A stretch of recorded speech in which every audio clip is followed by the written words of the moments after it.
Dear audience, এখানে গল্প শুনতে আসছেন? এখানে তো গল্প শোনানো হয় না, শুধু ঘটনা শোনানো হয়।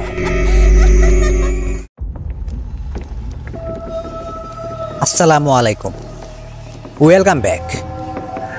Here on black magic YouTube চ্যানেলে আপনাদের সবাইকে স্বাগত জানাচ্ছি। আমি শাহিন। ডিয়ার অডিয়েন্স, প্রতিদিনের মতো আজকেও প্রস্তুত আছেন তো বাংলাদেশে গ্রাম অঞ্চলে বিভিন্ন মানুষের সাথে ঘটে যাওয়া ভৌতিক কিছু রক্তহীন করা ঘটনা শোনার জন্য? আজকে যে ঘটনাটি আপনাদের সাথে আমি শেয়ার করব, সেই ঘটনাটি আমি সংগ্রহ করেছি আমার নিজের কাকার কাছ থেকে। ডিয়ার অডিয়েন্স, ঘটনা তো আর প্রতিদিন আমি সংগ্রহ করতে পারি না, তার জন্যই প্রতিনিয়ত ভিডিও আপলোডও করতে পারি না। যে সমস্ত মানুষের সাথে এই সমস্ত ভৌতিক কাহিনীগুলো হয়েছে, সবাই তো আর সবসময় এগুলো শেয়ার করে না, তো তার জন্যই প্রতিনিয়ত ভিডিও আপলোড করার চেষ্টা করি, কিন্তু পারি না। তো নতুন কইরা যে সময় ঘটনাগুলো পাই ঠিক তখনই আপলোড করতে পারি, বানায়া তো আর ঘটনা শেয়ার করা যায় না। আর যদি বানায়া ঘটনা শেয়ারও করি, কতগুলা করা সম্ভব আপনারাই বলেন? তো আসুন, আর কোনো কথা না বইলা আমার কাকার সাথে যে কাহিনীটা হয়েছে তার প্রথম পার্ট আজকে আপনাদের শোনাই। তো আসুন, আর কোনো কথা নয়, সরাসরি আজকের রক্তহীন করা কাহিনীটা আপনাকে শোনানো যাক।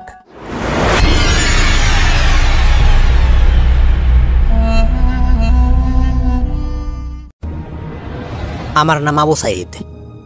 আমার স্থানীয় বাসা এই বাংলাদেশের টাঙ্গাইল জেলার কোন একটি ছোট গ্রামে।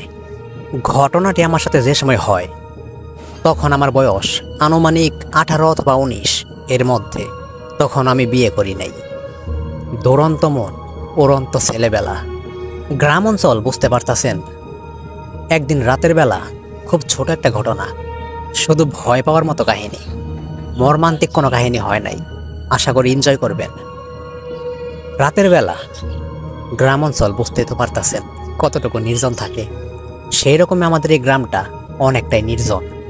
বাবা মায়ের কথা খুব একটা শুনি না, ঘোরাঘুরি, খেলাধুলা, এর মাঝে আমার সময় কাটে। আমার সাথে ভৌতিক কখনো কোনো কিছু হয় নাই, কিন্তু কখনো হয় না দেখাছে কখনোই হবে না, এর তো কোনো মানে হয় না, তাই না?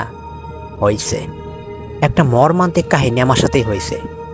তো ভাতিজা, আসো, আমার সাথে ঘটা কাহিনীটা তোমাকে শোনাই। আমরা 4 ভাই 2 বোন। আমার বাবা মা তারা খুবই গরিব ফ্যামিলির লোক। আমাদের অর্থ সম্পদ খুব একটা নাই। আমার বাবা সারাদিন যে সমস্ত কাজকর্ম করে এবং তার বিনিময়ে যে টাকাগুলা পায়, আমাদের ফ্যামিলিটা মোটামুটি ভালোই চলে। বললাম তো কাজকর্ম করি না, সবার থেকে ছোট আমি। তো সেই রকমই একদিন রাত আনুমানিক 12টা থেকে 1টার মধ্যে আমি, জানেন কই তখন? সিনেমা হলে। ওই সময় সিনেমা দেখতাম খুব। সেই সময় সিনেমা হল খুব ভালোভাবে চলছিল। এখন তো মানুষের ঘরে ঘরে টিভি, হাতে স্মার্টফোন। তখন কিন্তু এইরকম কিছুই ছিল না। তো সেই রকমই একদিন গেছিলাম সিনেমা দেখতে, নাইট শো, বুঝতে তো পারতেছেন। বাসায় ফিরতে ফিরতে 12টা থেকে 1টার মধ্যে এরকম রাত হয়ে গেছিল। বন্ধু বান্ধব সবাই মিলা সিনেমা দেখে বাসায় ব্যাক করতেছি। আমার বন্ধু বান্ধব যারা ছিল আমার সাথে, তারা আমার আগেই যার যার বাসায় চলে গেছে। এখন আমার বাসা, আমার বন্ধু বান্ধব তো সবাই চলে গেছে, এখনও আমার একলা একলা সর্বোচ্চ 5 থেকে 10 মিনিট হাঁটা লাগবো, তারপরে কিনা আমি আমার বাসায় যাইতে পারবো। এখন আমাদের বাসা যেই স্থানে, সেই স্থানে ছিল একটা অনেক পুরাতন বাঁশঝাড়, এবং বাঁশঝাড়ের পিছনেই একটা পচা পুকুর, যেখানে শুধু ময়লা আবর্জনা ফেলানো হয়। তো বুঝতেই তো পারতাছেন এরিয়াটা কিরকম হন্টেড হতে পারে। ভয় মোটামুটি একটু একটু করতেছে, যেহেতু রাতের বেলা, আশেপাশে শিয়ালের ডাক। ভাবতাছে এই রাতের বেলা শিয়াল তো দূরের কথা, যদি 2টা কুকুরে আমারে ধরে তাইলে তো পুরো ফাইরা ফেলাবো। চিন্তা ভাবনা বাদ দিয়া ভয়ে ভয়ে বাসার দিকে রওনা দিছি। আমি ঠিক যেই সময় সেই বাঁশঝাড়ের কাছাকাছি আসছি, তখন আমি বুঝতে পারলাম আমার সামনে একটা কালো বিড়াল হঠাৎ করে কোন জায়গায় থেকে যেন এসে পড়লো। ওইটা দেখে আমি প্রচুর পরিমাণে ভয় পাইছি। আর ভয় পাবো না কেন, বিড়ালটা আইসা আমার সামনে একদম বইসা পড়ছে। বিড়ালটার শরীরের কালার এতটাই কালো যা দেইকা সেই মুহূর্তে আমি প্রচুর পরিমাণে ভয় পাইতেছি। সে আমার সামনে থেকে সরতেছে না, মনে হইতাছে সে ধীরে ধীরে আমার কাছে আসতেছে। যেহেতু আমার কাছাকাছি আসতেছে, সেই সময় আমি যা করছি এটাই হয়তো আমার জীবনের সব থেকে বড় ভুল। সেই বিড়ালটাকে আমি একটা জোরে লাথি মারি। লাথি মারার পর কিছুটা দূরে গিয়া সেই বিড়ালটা পড়ে। বিড়ালটা সেই পড়া অবস্থা থেকে উঠা আমার দিকে শুধু একবার ঘুরে তাকায়। তাকানোর পর সে ধীরে ধীরে সেখান থেকে চইলা যায়। তাও কোন দিকে জানেন? সেই বাঁশঝাড়ের দিকে। সাধারণ বিড়াল মনে কইরা আমি সেই মুহূর্তে বাসায় চইলা আসি। তারপরের দিন আমার ঘুম ভাঙে সকাল 10টার পরে। ঘুম ভাঙার পর বুঝতে পারলাম আমার শরীরে একটু একটু জ্বর উঠতেছে। সকালে ওইটা গোসল করি, খাওয়া দাওয়া করি, বাইরে যাই, হালকা হালকা মাথা ব্যথা, বন্ধু বান্ধবের সাথে মেলামেশা করি, কিন্তু খুব একটা কথা বলি না। কেমন যেন সেদিন কি হইতাছে, আমার সাথে যে কথা বলতাছে প্রায় সবার কথাতেই আমার রাগ হইতাছে। যেহেতু রাগ হইতাছে বাসায় চইলা আসি। সেই সময়ও সেদিন আমার কোনো রকম কোনো অস্বাভাবিক লাগে নাই। বাসায় ব্যাক করি, সেদিনও দিন কাইটা যায়, রাত হইয়া যায়। পরের দিন থেকে আমার আর কিচ্ছু মনে নাই।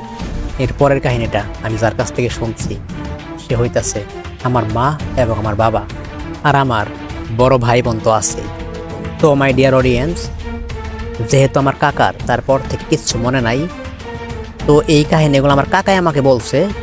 তো আমার এই কাকা এই কাহিনী জানলো থেকে বুঝতে পারতেছেন, তার বাবা মা বলছে, মানে আমার দাদা দাদি তারাই তো বলছে, তাই না? তো আসুন বাকিটুকু শোনাই। ঠিক 2 দিন পর সকালবেলা আমি ঘুম থেকে উঠি না। আমার মা মাকে ডাকতে যায়, যাই দেখে আমি শুয়ে রইছি। এমনভাবে শুয়ে রইছি, মাথা একদম ওপর কইরা, মানে আমরা ওপর উপরে যেভাবে শুই ঠিক সেভাবে বালিশটা মুখের নিচে দিয়া ওপর হয়ে শুয়ে আছি। তখন আমার মা গিয়ে আমার ডাকতেছে। সেই সময় আমার মার বর্ণনা অনুযায়ী আমার মাকে নাকি জোরে একটা ধাক্কা মারি। ধাক্কা মারার পর বলি, এখান থেকে চইলা যা, দ্বিতীয়বার এই ঘরে আর আসবি না। এটা শুই না আমার মা একটু রাগ করে। রাগ করার পর সেই সময় ঘর থেকে চইলা যায়। এমনিতে বুঝতে পারতেছেন বাবা মায়ের সাথে খুব একটা এমনিতে আমি বাবা মায়ের সাথে খুব একটা কথা বলি না, কাজকর্ম তো করি না, তার জন্য মা বাবা আমার উপর একটু রাগ। তো ভাবছি আমি হয়তো রাগ করছি, তার জন্যই আমার মা আমার সাথে আর একটা কথাও বলে নাই, সেখান থেকে চইলা গেছে। তারপর যেহেতু দুপুর পার হয়ে যায়, আমি ঘর থেকে বের হই না। ঠিক সেই সময় আমার বাবা আরেকবার ঘরে ঢুকে আমাকে দেখার জন্য, কিন্তু আমার বাবা যা দেখছে তার বর্ণনা অনুযায়ী আমি নাকি আমার ঘরের এক কোনায় চুপচাপ বসে ছিলাম। তখন আমার বাবা আমার কাছে যায়, কাছে যাওয়ার পর আমায় জিজ্ঞেস করে, কি রে, কি হয়েছে তোর? শুনলাম সারাদিন ঘর থেকে বের হোস নাই, তোর মায়ের সাথে নাকি তুই তকারি করছ, এত রাগ কেন? আমি শুধু নাকি মাথা নিচা করে শুনতেই আছি। অবশেষে যখন আমি আমার বাবার কথায় কোনো রকম কোনো আনসার করতেছি না, সেই সময় আমার বাবা আমাকে জোরে একটা ধাক্কা মারে। সেই সময় আমি নাকি আমার বাবার দিকে এমনভাবে তাকাই, আমার চোখগুলো এত পরিমাণে লাল। তখন আমি আমার বাবার সাথেও তুই তকারি করি। তখন আমি বলি, কে তোর ছেলে? তোর ছেলে আমি না, এখান থেকে চইলা যা। তখন এই সিন দেখার পর আমার বাবা প্রচুর পরিমাণে ভয় পাইছে। আর তখনই আমার বাবা বুঝতে পারছে আমার উপর খারাপ কিছুর হয়তো নজর পড়ছে। তখন আমার বাবা দ্রুত ঘর থেকে চলে যায়, বাহির থেকে দরজা আটকাইয়া দেয় যেন আমি বাইরে না যাইতে পারি।